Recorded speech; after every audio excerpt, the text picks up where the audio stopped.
Sacredness. Who believes they hold themselves in a space of sacredness? A space of sacredness. Do you have a place of sacredness within you?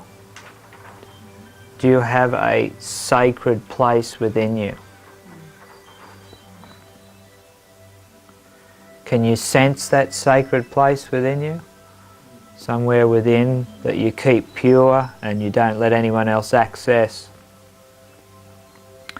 Even in the most intimate of relationships, that place that you've kept pristine within yourself. You have such a place? It's a part of your energy matrix which ultimately miniaturizes to the seed atoms that are talked about in between incarnations to store the information acquired on different levels to continue the karmic lessons along the soul line, and the genetic track forms this sacred place within, which can only be accessed through the Merkaba, through the agency of the spirit self, the spiritual I, the monad. So the soul, the ego, the personality is not able to access or corrupt that. A sacred place within you. A place within you which is pristine, which is perfectly pure in its vibration, with no distortion, with no dissonance, no corruption, no interference, no distortion, no interference. That's that place within you. If you allow yourself, and you're able to allow yourself, so it depends on how much you've worked with surrender and all those goddess qualities that we talk so much about in the CD integration series. If you can allow yourself to experience that pristine place within you, there's a spot within you where it is pristine in its vibration, free of interference, free of distortion, free of contamination by fear. If you could imagine that point within you a little like a plug hole in a bathtub, and your entire four-body system imploding down through that spot, like water going down through a plug hole. And then as you allow that to occur, then the sacred place explodes into a sacred space all around you. It begins to act as a lens, which is a purifying lens. And your energy then is emanated outwardly into that which is considered to be other within this realm of matter through the lens of that pristine. This is a very difficult tension to maintain and hold. It takes an incredible focus on your intention. In order to be able to hold that sacred space, rather than it being a localized place, in order to extrapolate it, to expand it, to radiate it out into a sacred space, you must have completely transcended any desire to wound. Any desire to wound. Any desire for retribution. Any desire for revenge must be transcended, because all of that's born out of self-righteousness. I'm right and you're wrong, and I'm going to get you for being wrong. Unless you can completely transcend that whole revenge, self-righteousness, retribution. Revenge, self-righteousness, retribution. Revenge, self-righteousness, retribution.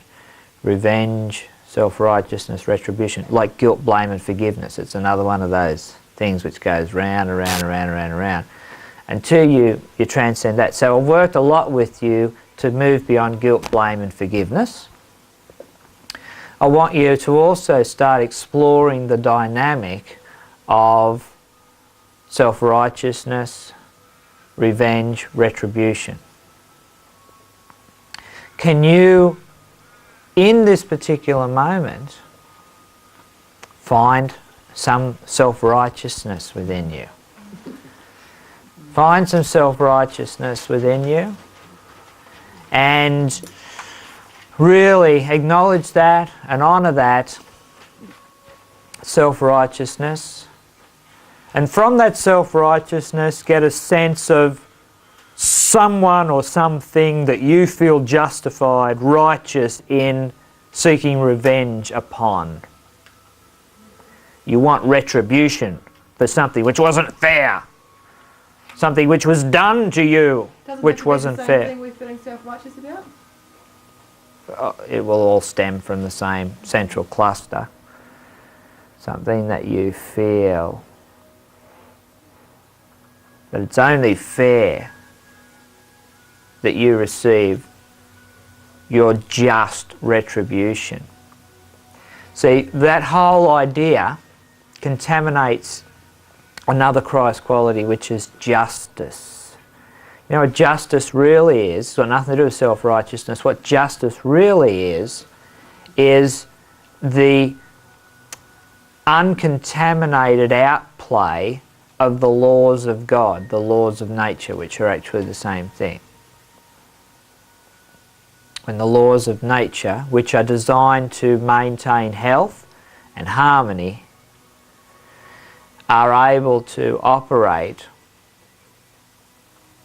without the contamination of fear upon levels which were not designed to be imprinted with fear, then you have this state which is called justice.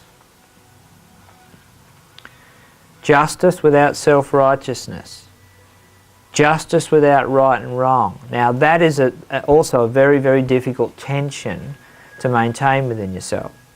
So I want to encourage you, and I'm going to be working with you in future moments, to really transcend, to move beyond the desire for revenge, the desire for retribution, and to totally move beyond this rather childish idea of what is fair and what is not fair. Now, as you do that, you will find that this sacred place within you is able to manifest as a sacred space through which you move, through in you exist, and throughout you move your consciousness within the experience of your day-to-day living. And when you're able to master that tension, when you're able to hold that, when you're truly able to be that, you're able to hold a point of tension that the masters call sacredness. That's the mechanics of it. That's the engineer in me again, going through the mechanics of what actually produces or what actually denies the possibility of sacredness existing. So you've got to get rid of the guilt, blame, forgiveness thing, and you've also got to get rid of this whole sense of self-righteousness, fair play. See, when you start to transcend right and wrong, you move out of that. The next thing is, you know how you sort of move from really conditional love to slightly conditional love to unconditional love, and then through all the higher harmonics. The phenomena of the whole experience of right and wrong, that really judgmental aspect, you sort of move from right and wrong then into this idea of fair play, right, which is a little bit more of a pure vibration. What's fair and what's not fair. It's not fair to Gaia that she's being raped and pillaged. It's not fair to this. It's not fair to that. That's not fair. I'm a light worker. That's not fair. This isn't fair. You've got to really move beyond that. How do you transcend that next level of duality? You transcend that transitional level of duality by moving beyond the idea of fair play, and the mechanism that operates underlying that sense of fair play is this idea of self-righteousness, revenge and retribution. An endless, so one of those alchemical doorways that you have to move through. So when you really work on that and really become aware of that operating in your life, you're able to move into this sense of sacredness.